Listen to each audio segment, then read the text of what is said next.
வளையல் அம்மா வளையல் வளையோ வண்ண வளையலோ சிவப்பு வண்ண வளையலோ வளையலோ அம்மம்மா வளையல் வளையோ.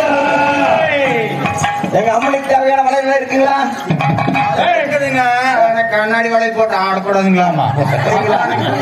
தெரியுமா? நீங்க அப்புறம் கொண்டு வந்திருக்கோம்ல ஜாஸ்திங்க. அப்படிங்களா?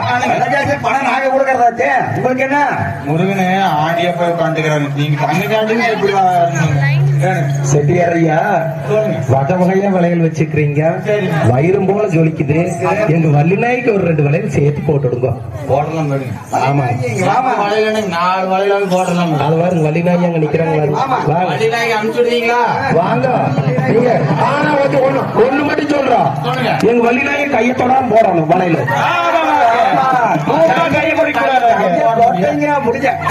ஐயோ உங்களை நம்பி எல்லாம் வயசானவங்க எல்லாம் எங்கனால நம்ப முடியாதுங்க. நீங்க எப்படியோ போடுங்க அது எங்களுக்கு தெரியாது. ஆனா எங்க வள்ளிக்கு வந்துங்க கையை பிடிக்காம கையை தொடாம அழுங்காப்புல போட தொடணும். நீங்க என்ன எண்ணத்தோட வந்துக்கிறீங்க எங்களுக்கு எப்படி தெரியும்?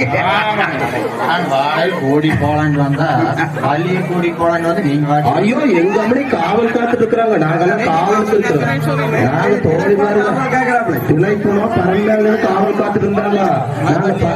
நாங்க பக்குவமா சொல்லி அழைச்சிட்டு வந்திருக்கிறோம்.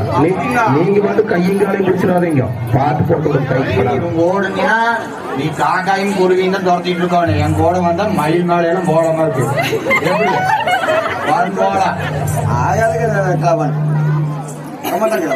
இதுக்கெல்லாம் மயங்கிற ஆளுக்கு நாங்க இல்லைங்க. எங்க வள்ளியம்மாளுக்கு கைய தொடாம முட்டாம போடணும். பிடிக்காது வள்ளி பிடிக்காது.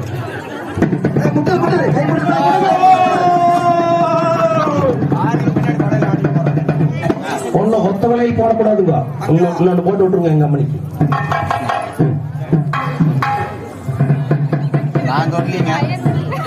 நான் தொடுங்க அப்புறம் வள்ளி தோட்டத்தை நம்மளுக்கு கேட்க கூடாது. போட்டு அப்படியே இன்னும் 6 வலையில் போடுறீங்க. வாங்க ஒரு 4 பேர் வந்து போட்டுக்கோங்க. ஐயா அந்த கொசம் கிசம் கொஞ்சம் போட்டுட்டீங்கன்னா ஆகுங்க. கொசு வலையில கொஞ்சம் போட்டுட்டீங்கன்னா அந்த